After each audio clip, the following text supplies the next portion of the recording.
আসসালামু আলাইকুম। শুভ সকাল। সকাল সকাল রান্না করতে চলে আসলাম। আপনারা কেমন আছেন ভাই বোনেরা? নিশ্চয়ই ভালো আছেন। আমিও আল্লাহর রহমতে ভালো আছি। আপনাদেরকে শিরিন পরিবার থেকে শুভেচ্ছা। আজকে আমি রান্না করব করলা ভাজি আর এই যে ডাল। করলা ভাজি আর ডাল আমার হয়ে গেছে। কালকের একটু তরকারি আছে, এই জন্য আজকে ভাবলাম করলা ভাজি আর ডাল রান্না করি। গরমের দিন ভালো লাগছে না বেশি খেতে। আমি এখন পেঁয়াজ দিয়ে দিলাম, করলা ভাজির পেঁয়াজ। ডাল বাকার দিব, রসুন আর পেঁয়াজ কেটে রাখছি এই যে ডাল বাকারের জন্য। এটা কাঁচামরিচ ডালের জন্য। আর এখানে আমি কাঁচামরিচ ধুয়ে ভিতর দিয়ে দিছি।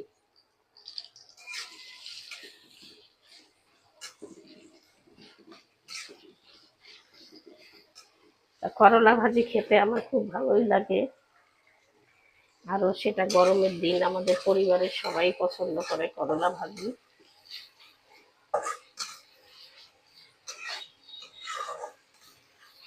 কালকে পোলাও মাংস রান্না করছিলাম, ওইটা ভিডিওতে দেখাইনি, শুধু কোপ্তাটা দেখাইছিলাম। পোলাও মাংস রান্না করছিলাম, সেই জন্যই আজকে করলা ভাজি করছি। কালকে পোলাও মাংস খেয়ে আজকে আর ভালো লাগবে না, তা মনে করলাম একটু ডাল, করলা ভাজি, ডিম ভাজি করে নেবো পরে খাওয়ার সময়। তা আমি এখন করলা ভাজি পেঁয়াজের মধ্যে স্বাদ মতন লবণ দিয়ে দিই। দিয়ে দিলাম একটু স্বাদ মতন লবণ।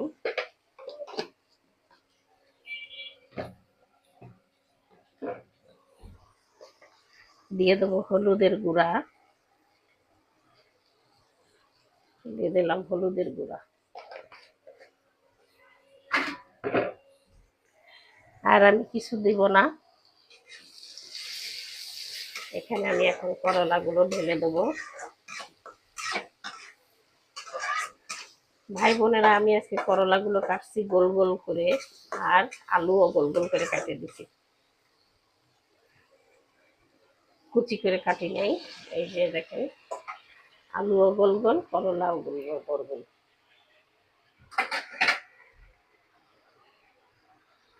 এইভাবে কেটে আপনারা রান্না করে খেয়ে দেখবেন, আশা করি ভালো লাগবে আপনাদের কাছে। কাঁচামরিচ আমি দিয়ে দিছি আগে, এই যে তরকারি ধোয়ার সময় তরকারির সাথে ধুয়ে নিছি।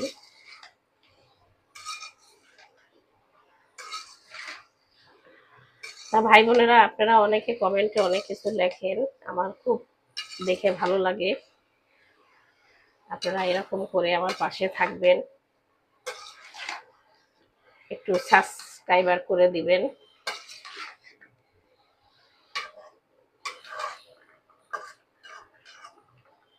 লাইক কমেন্ট শেয়ার করে দিবেন, আমি যেন রান্নার ভিডিওটাই সাকসেসফুল হতে পারি। আপনারা সেই দোয়া করবেন।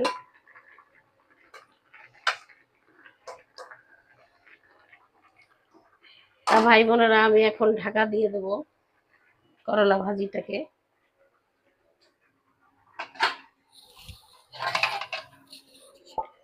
করলা ভাজি আমি ঢাকা দিয়ে দিলাম, হতে থাক।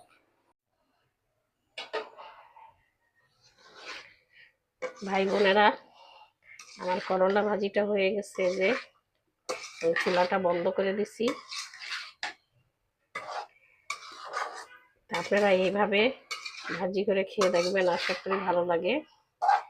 আর